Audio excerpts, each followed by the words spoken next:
Chester's Way by Kevin Henkes. Chester's Way.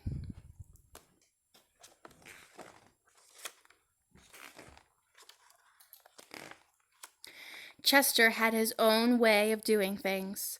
Hello, my name is Chester. I like croquet and peanut butter and making my bed. He always cut his sandwiches diagonally.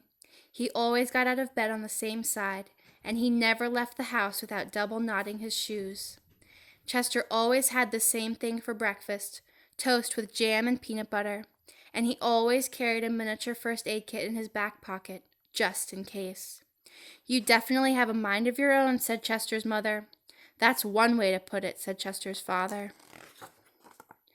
Chester's best friend Wilson was exactly the same way. That's why they were best friends. Chester wouldn't play baseball unless Wilson played, and they never swung at the first pitch or slid head first.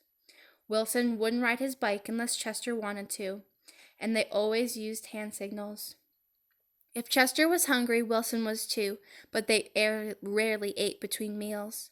Some days I can't tell those two apart, said Wilson's mother. Me either, said Wilson's father. Chester and Wilson, Wilson and Chester. That's the way it was.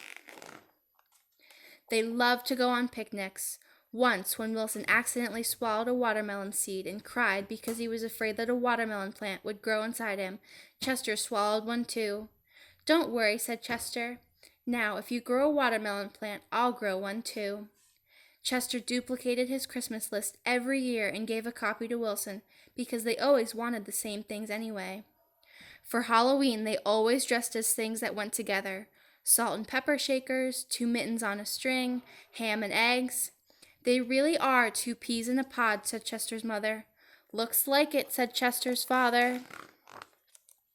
In spring, Chester and Wilson shared the same umbrella. In winter, they never threw snowballs at each other. In fall, they raked leaves together. And in summer, they reminded each other to wear sunscreen so they wouldn't burn. Chester and Wilson, Wilson and Chester. That's the way it was. And then Lily moved into the neighborhood. Lily had her own way of doing things. I'm Lily. I am the queen. I like everything. She wore band-aids all over her arms and legs to look brave. She talked backwards to herself sometimes so no one would know what she was saying, and she never left the house without one of her nifty disguises. Lily waved at all the cars that passed by, even if she didn't know who was in them. And she always carried a loaded squirt gun in her back pocket, just in case. She definitely has a mind of her own, said Chester. That's one way to put it, said Wilson. When Lily asked Chester and Wilson to play, they said they were busy. When she called them up on the phone, they disguised their voices and said they weren't home. If Lily was walking on one side of the street, Chester and Wilson crossed to the other and hid. She's something else, said Chester. Looks like it, said Wilson. One day, while Chester and Wilson were practicing their hand signals, some older boys rode by, popping wheelies. They circled Chester and Wilson and yelled personal remarks. Chester and Wilson didn't know what to do.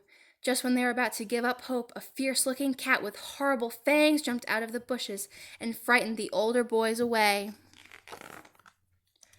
And are you who I think you are? Chester asked the cat. Of course, the cat replied. Thank you, Lily, said Chester. You're welcome, Chester, said Lily. Thank you, Lily, said Wilson. You're welcome, Wilson, said Lily. I'm glad you were wearing a disguise, said Chester. And I'm glad you had your squirt gun, said Wilson. I always do, said Lily, just in case.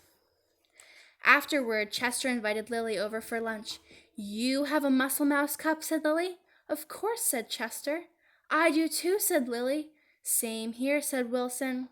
Chester and Wilson cut their sandwiches diagonally. Lily asked Chester's mother if she had cookie cutters, and she made stars and flowers and bells. That's neat, said Chester. Wow, said Wilson. That night, Lily invited Chester and Wilson to sleep over. You have a nightlight, said Chester. Of course, said Lily. I do too, said Chester. Same here, said Wilson. Chester and Wilson wanted toast with jam and peanut butter for breakfast the next morning. Boring, said Lily. Try this instead. This is good, said Chester. Wow, said Wilson. After that, when Lily asked Chester and Wilson to play, they said yes. When she called them up on the phone, they had pleasant conversations. And if Lily was walking on one side of the street, Chester and Wilson waved and ran to catch up with her. Chester and Wilson taught Lily hand signals, and she taught them how to pop wheelies. Lily taught Chester and Wilson how to talk backwards, and they taught her how to double knot her shoes. Some days I can't tell those three apart, said Lily's mother. Me either, said Lily's father. Chester and Wilson and Lily, Lily and Wilson and Chester. That's the way it was. For Halloween, they dressed as the three blind mice. For Christmas, Lily gave Chester and Wilson nifty disguises, and they gave her a box of multicolored shoelaces, extra long for double knotting. They loved to go on picnics. When Chester and Wilson told Lily about how they each swallowed a watermelon seed once, Lily swallowed 3 of them. I'll grow a watermelon plant for each of us, she said. In spring, Chester and Wilson and Lily shared the same umbrella. In winter, they never threw snowballs at each other. In fall, they raked leaves together. And in summer, they reminded each other to wear sunscreen so they wouldn't burn. Chester and Wilson and Lily, Lily and Wilson and Chester. That's the way it was. And then Victor moved into the neighborhood.